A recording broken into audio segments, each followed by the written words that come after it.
முடியாது. முயற்சியாவது பண்ணல, அதுவும் பண்ண மாட்டேன், அப்படியே தான் இருப்பேன். என்ன செய்ய சொல்லுவோம், நான் முயற்சியும் பண்ண மாட்டேன், எத்தனை வருஷம் ஆனாலும் அப்படியே தான் இருப்பேன். ஒரு குரு நமக்கு கிடைக்கிறது மிகப்பெரிய வரம்.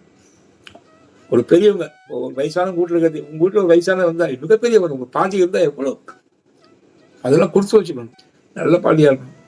கடவுள் நல்லவர் தானே, குரு நல்லவர் தானே. நெறிப்பட்ட சத்குரு நேர் வழி காட்டிடி பிரிவற்றிருக்கும் சிவம்.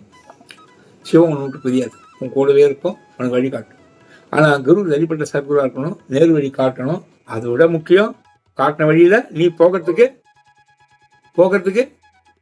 முயற்சி பண்ணணும். போக முடியாது, முயற்சியாவது பண்ணல, அதுவும் பண்ண மாட்டேன், அப்படியே தான் இருப்பேன். என்ன செய்ய சொல்லுவோம், நான் முயற்சியும் பண்ண மாட்டேன், எத்தனை வருஷம் ஆனாலும் அப்படியே தான் இருப்பேன். என்ன செய்வீங்க? அந்த வார்த்தை புரியுதா? நெறிப்பட்ட சத்குரு நேர்வழி காற்றில் பிரிவற்றி இருக்கும் சிவம். இதெல்லாம் சிவம் இருக்கும், கொஞ்சம் நிழல் மாதிரி அப்பால் இருக்கும். நம்ம நிழல் தான், நம்ம நிழல் தான் கீழே விடுவோம், நிழல் போல தள்ளி நிற்கும், பொருந்தாது. ஒரு பொருந்துன்னு சொல்றாருல, இகநிலை பொருளாய் பலநிலை பொருளாய் அகமர பொருந்தி அற்பெருஞ்சோதி. அந்த பொருந்துதல் இருக்காது, இருக்கும். எல்லாருக்கும் இருக்கிற மாதிரி கடவுள் இருக்கும், இது பொருந்தி இருக்கும், நம்ம கூடவே இருக்கும்.